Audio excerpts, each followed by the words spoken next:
Welcome into another episode of the News4JAGs podcast. Jamal St here alongside Justin Barney. It's Combine Week. It is, yeah. It's mock draft season, Combine Week. We're getting to pro day types. NFL new league year starts about 2 weeks from now, so a lot of moving parts for the Jaguars. And I like this part of the offseason. Yeah. I like this part of the season. I like the draft lead up. I'm a little bit of a draft nerd, so I love Combine Week. As we record this, the Combine's going on, so we'll get a little bit into maybe some of the stuff that popped out from the Combine and maybe even into a little bit of more NFL draft stuff on the other side of it as we start approaching free agency and whatnot. But we do have a handful of things that we got to get through before the end of this episode. You want to start with London? Yeah, let's do NFL rolling out 2 home games for the Jaguars in London this upcoming season. So we know they'll be back in London for the back-to-back week thing. We've done this before, but previously it was a home and an away. This time it's a home and home. But I don't care. I've seen people are upset about it, and who cares? I mean, who cares about this?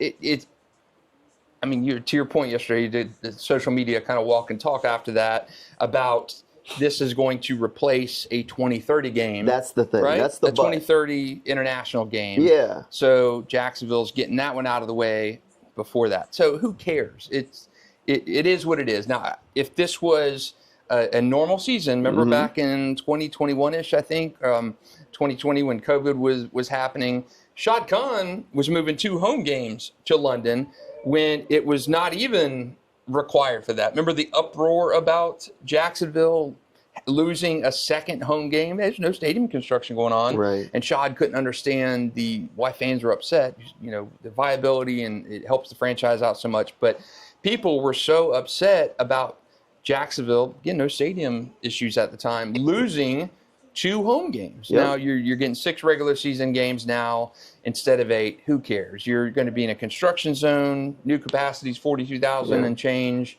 Let it ride. It helps you out in the future. Look, this is the construction is going to be drastic for this upcoming season. About half the capacity, a little over 40,000 fans. But it gets one out of the way for 2030. So the NFL mandates teams play an international home game every 4 years. So this was the way that they got rid of that 2030 game. They basically made a trade, so you get one out of the way.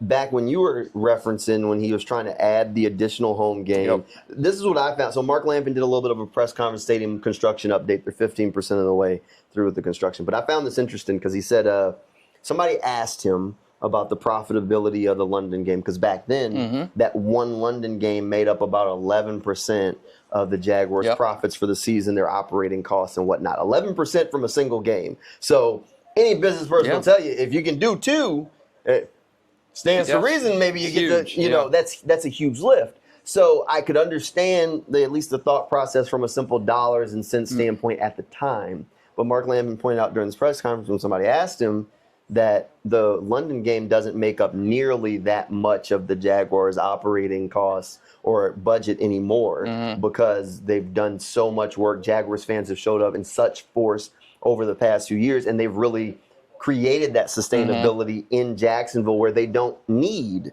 the second London game. They don't necessarily need the one London game, but at this point they've built such a loyal fan base over there that maybe there's something they don't want to give up. But there's no reason for them to go and look for a permanent 2 home game stand because the financial push isn't there anymore. And you've got more of a reduced capacity Everbank now, so you're filling those seats. The team is actually good.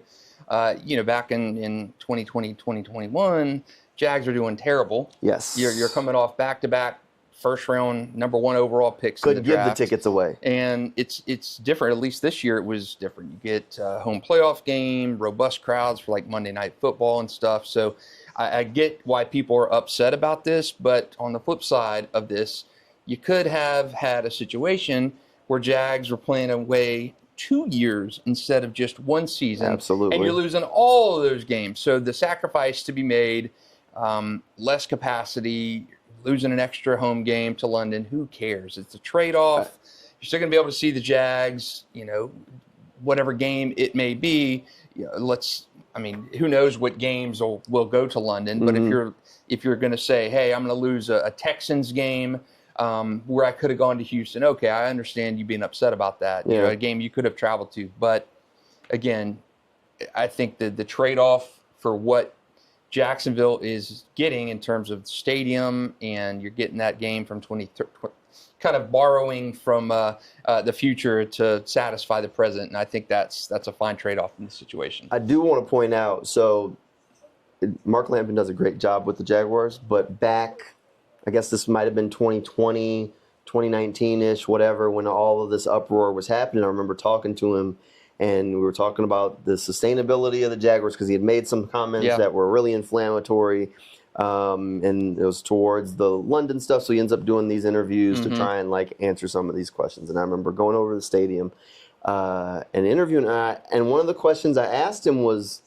you know, do you think the products you're putting on the field has anything to do with the lack of sustainability, the lack of ticket sales? And he said, oh, the product doesn't impact it.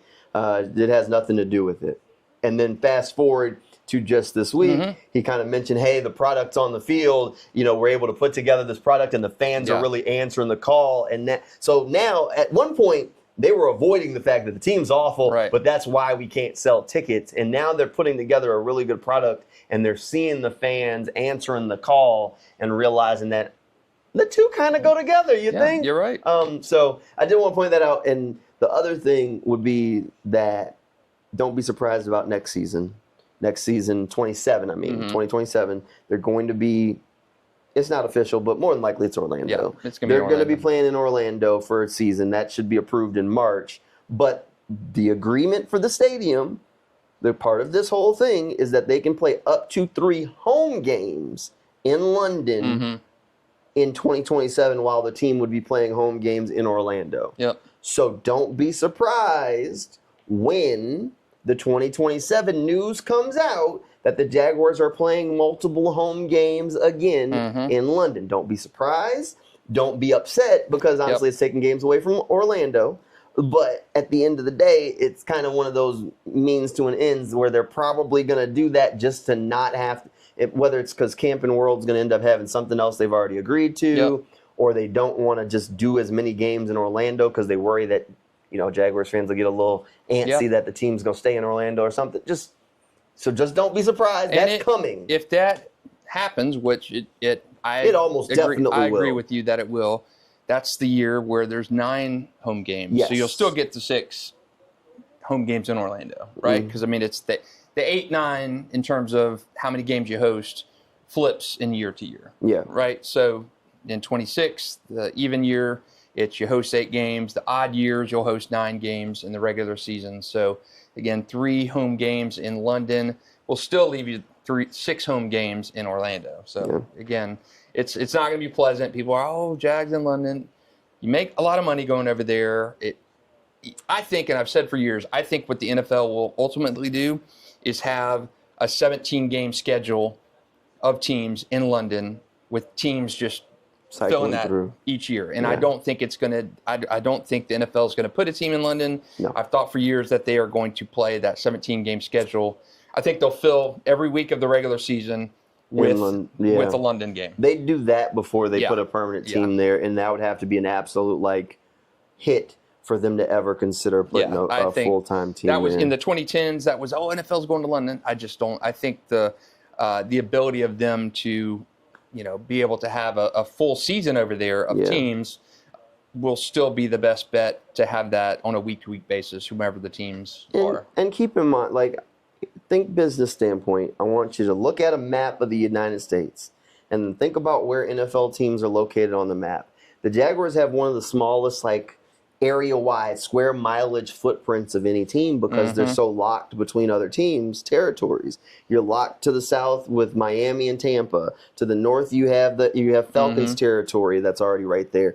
The Saints were so established by the time the Jaguars got in, and then they got hot, so they expanded through Mississippi, Alabama, and even into some parts of the Panhandle. So the Jaguars really don't have a wide footprint outside of the Jacksonville-ish area to have this fan base. So honestly, them going to Orlando for a year is a little bit of a strategic move to see if maybe they can take that Orlando market. Right. I mean, we've seen other teams in similar situations, like New Orleans at one point was moving their training camp practices to West Virginia, And then they built a little bit of a fan base there in West Virginia as a part of that, because those residents were going to see training camp, and then they want to watch the team during the season. So that's why Jacksonville held its first couple training camps in Stevens Point, Wisconsin, so it could get that Packers fan base, right? I don't know about that, but I mean, it's a legitimate seller thing. It's a thing. I mean, Tampa is Orlando's team. Yes. So you get Jacksonville down there, and you're going to have those little button heads. And so their hope is maybe they can steal Orlando away. This is all part of the selling tickets, selling merchandise. If you want to complain about the Jaguars not being on national televised games, this is all part of the dance. Yeah. This is all part of the dance. You have to have a deep enough pool where ESPN, it feels like it's worth their time to talk about the Jaguars. Not just because they'd have to be dominant good right now for them to feel like that, but you got to deepen that bag. They have such a small footprint. So some of these things, like trying to see if they can grow the base in London, is business. Yeah. I thought it was interesting. I was at the state capitol last week in Tallahassee, and Chris Carter was in our group about this high school coaches pay, and the conversation came to like London and football. And Chris Carter said it's terrible. Playing games over there is just terrible. The wear and tear of travel and stuff on your body, in addition to playing 17 games, you're having to travel out of the country. It's just not good. So I think he was saying, in a large sense, I didn't ask him, but players, you're already in such a tough physical grind of a business, and flying 8 or 9 hours internationally and kind of getting your whole life and schedule out of sorts is not a good thing for the players. I thought that was interesting. I mean, that's fair. It's tough during the season. It's really tough. Yep. And we've seen, like, honestly, that 22 season, it was London and downhill. Yeah. And Doug was the coach that didn't believe in getting the bye week after London. So they kind of got back and never really got on track. Yeah. And true.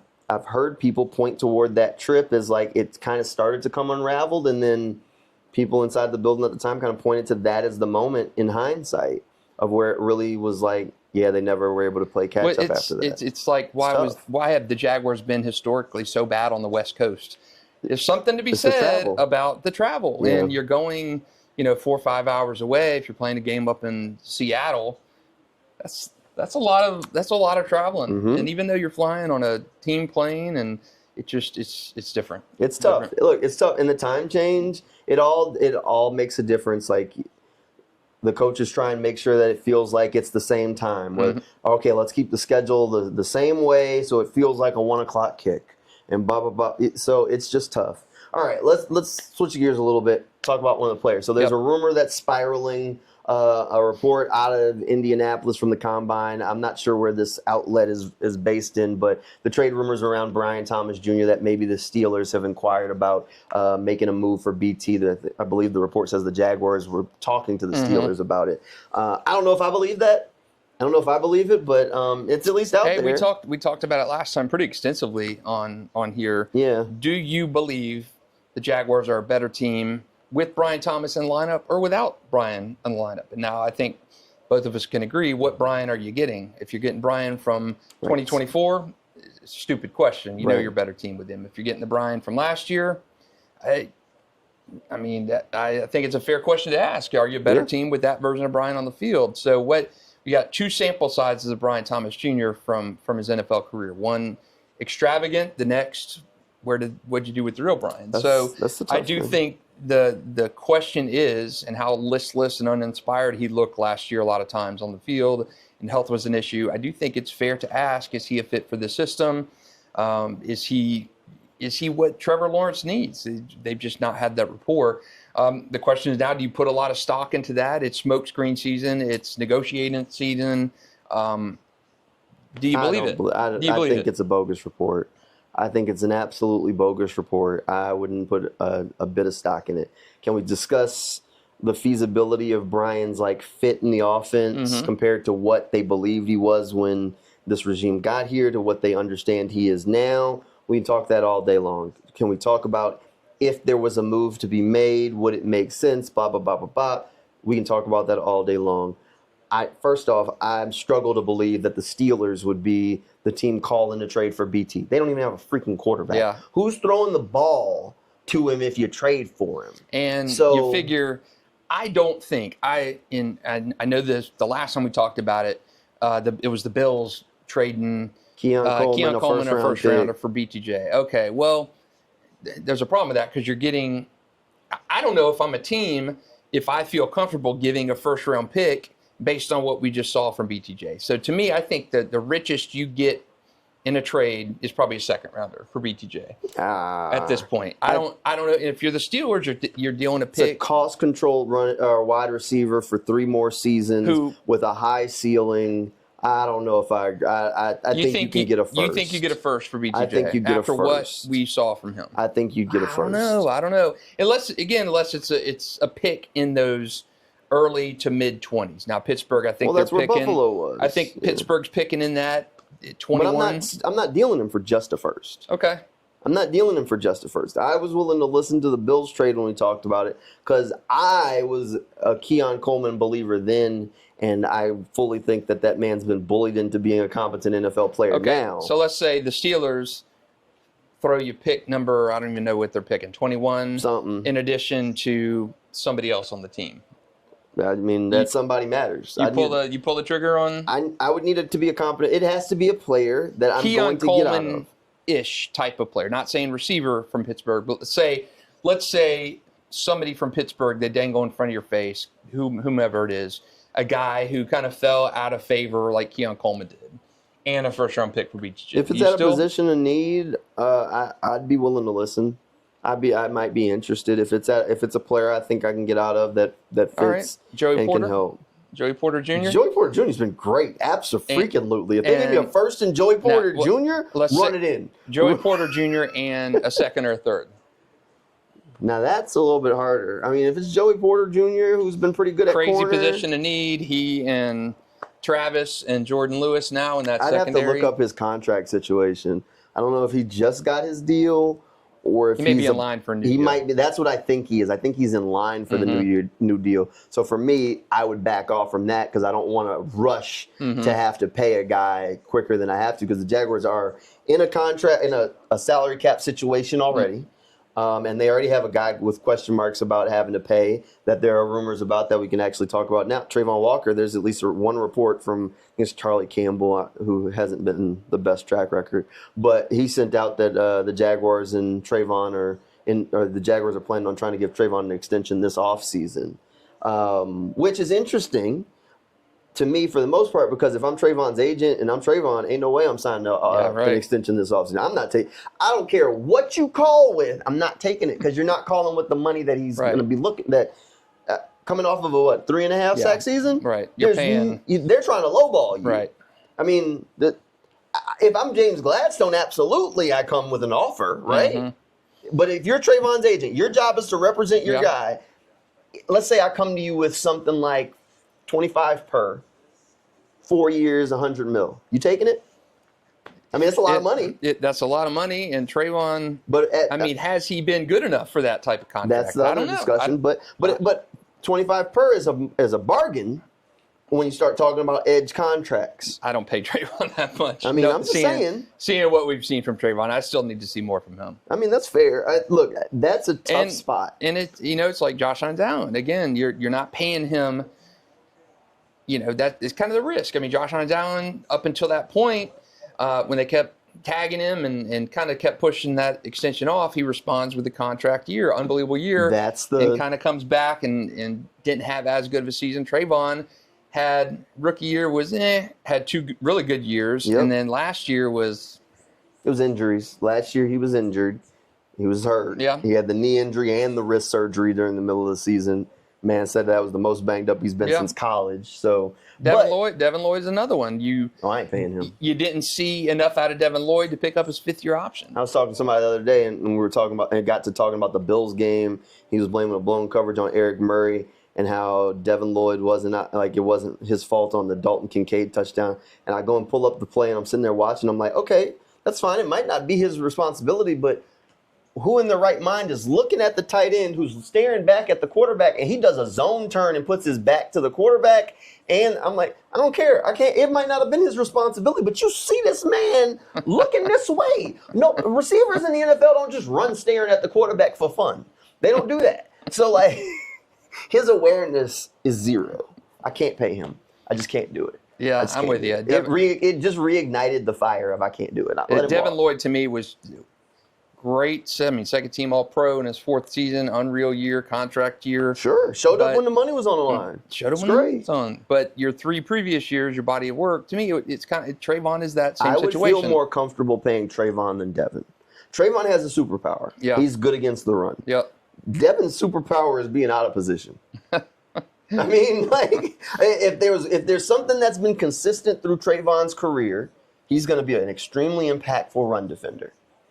If there's something that's consistent in Devin's career, he's out of position. Right. I mean, that's the superpower. Right? What's your superpower? The thing you've done most consistently at a high level throughout your career.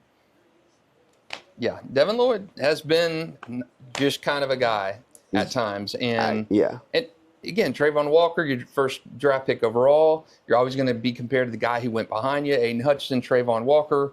I mean, where he was drafted, not his fault where he was drafted, but you're always compared to, the Sam Bowie, Olajuwon, Jordan, I mean, that kind of stuff.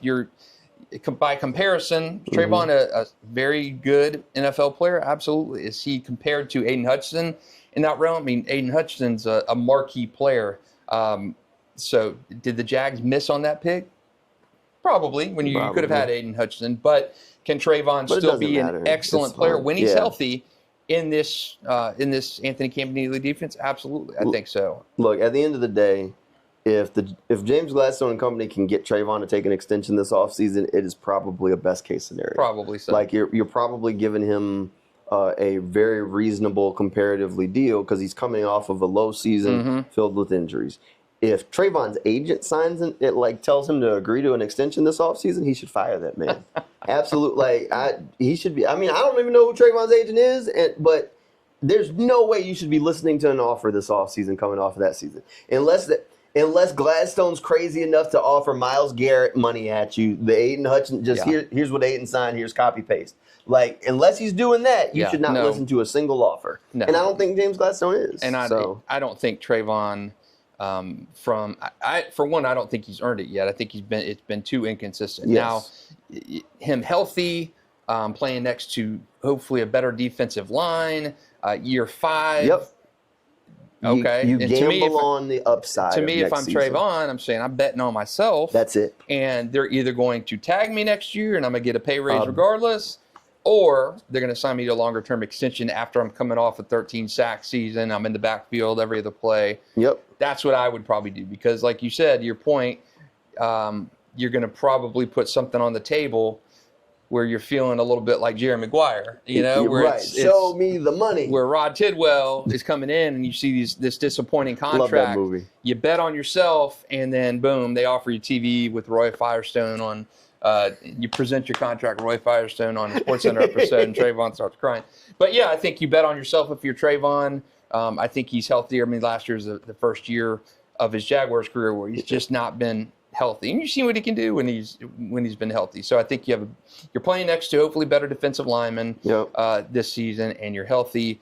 I think I bet on myself if I'm Travon and take the guaranteed money the year after when it's going to be a lot higher. Absolutely. All right, we mentioned that the NFL Combine is this week. There's a handful of guys that played high school football in the area that are up at the Combine. I got a full list over there of all the guys that are in the draft, and we'll try and catch up with a handful of them as we get closer to April. But the guys at the Combine, how about Jack Pyburn, Carson Beck, who else? Micah Morris, Joshua Braun. Jaden Kennedy. Jaden Kennedy, former News4JAX Player of the Year. I loved him in high school. He was so good catching the ball, be it receiver or in the secondary. I really hope. That's great like 9 picks as a senior, didn't he? Something crazy.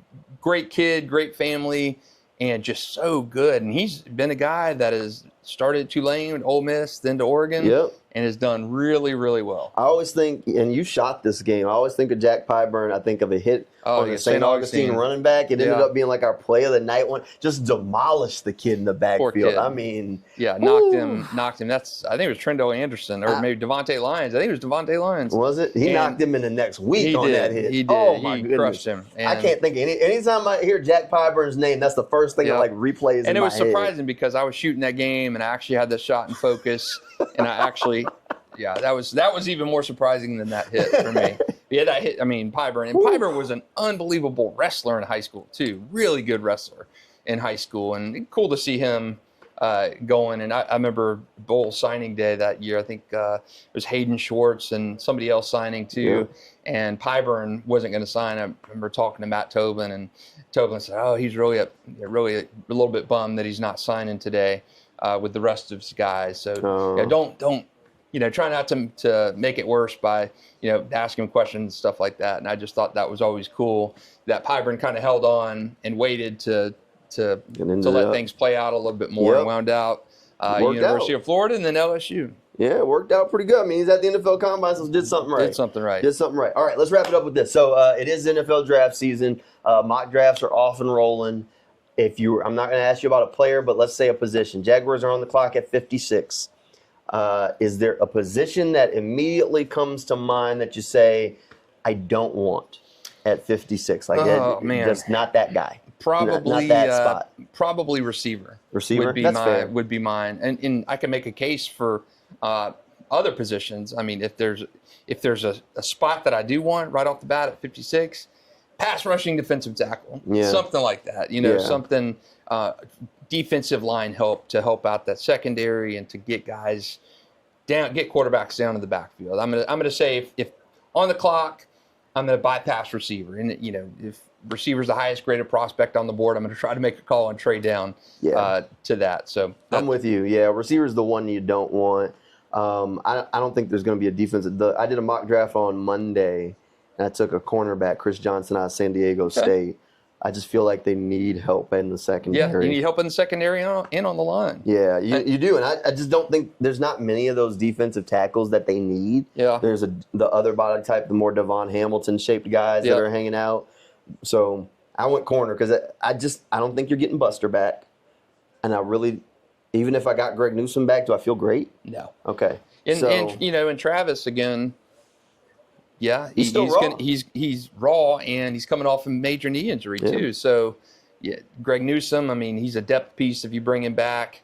Jarian, I mean, we saw he could play really well when he was pressed into duty. But, yeah, I mean, the secondary, I mean, Wingard's at safety. He's a guy that's not under contract anymore. So I think there's a lot of positions in that secondary I feel better about safety than I do corner. Jarian did good work, and I think Jarian's a fantastic slot. He can fight that out with Jordan Lewis, who's coming off with a foot injury. Even if I was saying, okay, I'll let Jarian compete on the outside, I'm still drafting competition. Because right now, there's nobody. Even if I bring Greg Newsome back on a one-year prove-it deal, I will let Newsome, Jarian, and a rookie at 56 fight it out happily. Yeah. Because I just can't. Travis Hunter locks down one side. I don't think it's an indictment if they draft, as a bust if they draft another guy, because you got to have two good corners. Yeah. And those guys get paid, and good ones tend to go early. About that simple. I don't know. I think corner's a bigger need than we're talking about, because even last year, you go back and watch the Bills game, Josh is getting the ball out so quickly because the corners aren't at the line of scrimmage challenging these guys. You didn't have corners that could run with them. You now got Travis Hunter, who's on the other side. Yeah, and to me, defensive line help and secondary help are in the mix in terms of what they need the most of. And I think it depends on how the board breaks, who you look at that point. And you might need a linebacker. Yeah. You let Lloyd walk, you got to replace him in the lineup. Yeah, I think ETN could be back. But, yeah, I think Devin is out of the price range. That's a chance. Running backs are weird, right? Yeah. Running backs are weird. I mean, he might get a huge contract, and he might end up taking a one-year deal. Yeah, true. It could really go any direction at running back, because, I mean, there are all the reports that maybe the Chiefs are going to try and go for Jeremiah Love. So that if that's their plan, then they're not going to go and sign Travis Etienne to a big contract. They'll take some other low-level guy and say, okay, we're banking on getting Jeremiah Love and hope he's on the board. Right. There was, I think, something out there that said the Houston Texans to Travis Etienne, which makes sense, but who's to say that they're willing to throw a big contract at him? Because there are a handful of other running backs out there that are pretty good. Yeah, Kenneth Walker Jr. is still free agent. And to me, Etienne has been solid for the offense, but to me, he's not a Derrick Henry type game breaker where you're going to, stroke him a check and he is going to be the center of your offense. He's been an okay back for Jacksonville. He's good. He's just not great. Yeah, look, you know what you're getting with Travis, and I don't think he's going to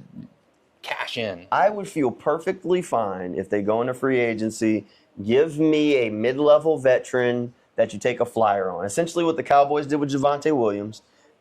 Give me an Isaiah Pacheco. Give me, I mean, if you can get Tyler Algier on a low contract, absolutely. Go get a power kind of guy to complement Tootin's speed, and then go in the draft. And if you hit on somebody, let them all fight it out. Yeah. I mean, if day 3 you like a Mike Washington out of Arkansas, or you like, I don't know, Damon Claiborne from Wake Forest, or somebody like that, great. All right, all 3 of y'all fight it out in camp. We'll figure it out. I would rather that money and focus be on a defensive back or a defensive lineman. You know, do I feel confident going into 26 with Tootin and LeQuint and a free agent and then a rookie? Feel a lot better than I would going into the season with just LeQuint and Tootin, for sure. I think you add a veteran, I think you add a rookie, and you let those 2 guys from last year, you know, sweat it out for that. I don't think you should pay $15 a year to Travis. I just don't. Look, I go back to watching training camp practice, and Tootin was making moves on the field, and some of the Jaguars brats just stand there smiling. I think back to those things of, okay, they're going to feel pretty good about what they've seen of the flashes to let this guy cook a little bit and see if he can do something. And you know what? Look, when the Buccaneers found Bucky Irvin in the mid-rounds, the Rams found Kyron Williams on day 3, could Tootin be either one of those? Who knows? But I can believe that James Gladstone's going to bet on his guys in this process to say, all right, if I took 3 swings of the bat, one of these guys is going to hit. One of these guys going to hit. I got LeQuint, who played as a rookie and played well for what he was doing. Tootin really never, he was a short yardage back. We'll see. And then if he took a 3rd swing, I could 100% see him saying in a meeting room, I took 3 swings, I didn't strike out. One of these guys is something. I'm getting on base one of these times. That's it. I could 100% see that. So we'll see. I mean, we'll get a little bit farther into the draft as we get the lead up coming. Free agency is right around the corner. Jaguars got a little work to do to free up some cap space still. So they're still a little bit over. So we'll see if they can get that off and rolling. But we appreciate you hanging out with us here on this episode of News4JAGs podcast, and we'll see you next time.